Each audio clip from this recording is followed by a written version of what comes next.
নমস্কাৰ সমূহ অসমবাসী ৰাইজক মই যতীন বৰুৱাই নতুন বছৰ আন্তৰিক শুভেচ্ছা জনাইছোঁ। এই বছৰটো সকলোৰে বাবে হওক সুখৰ শান্তিৰ তাকে কামনা কৰিছোঁ। লগতে আপোনালোকক এটা ভাল খবৰ দিব ওলাইছোঁ। 6 ফেব্ৰুৱাৰীত মোৰ আহিবলগীয়া ছবিখন হৈছে অগ্নিবাণ। ছবিখনৰ প্ৰযোজনা কৰিছে শৈলেন শৰ্মা, ময়ূৰাক্ষী শৰ্মা আৰু পৰিচালনা কৰিছে মোৰ ভাই মৃন্ময় শইকীয়া। আৰু ইয়াত অসমৰ বহুত নবীন প্ৰবীণ অভিনেতা অভিনেত্ৰীয়ে কাম কৰিছে। আমাৰ প্ৰমোটো আপোনালোকৰ আগত মুকলি কৰি দিছোঁ যোৱা 7 তাৰিখে। আৰু ছবিখনত এই এটা কথাই মই কৈ অলপ মোৰ দুখো লাগিছে, যিহেতু এটা কথাই ক'ব লাগিব, যিহেতু এই ছবিখনত জুবিন গাৰ্গ আৰু মোৰ শেষ গানটো হ'ব, যিহেতু জুবিন গাৰ্গ আৰু মই হিয়া দিয়া দিয়াৰ পৰা আৰম্ভ কৰিছিলোঁ আমাৰ চিনেমাৰ জাৰ্ণিটো।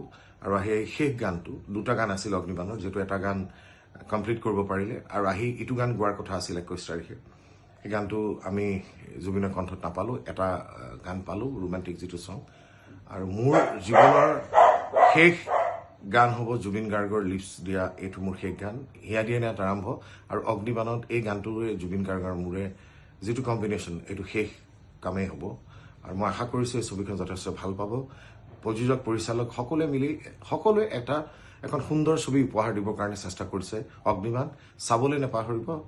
6 ফেব্ৰুৱাৰী অসমৰ বিভিন্ন চিত্ৰগৃহত আহি আছে অগ্নিবাণ।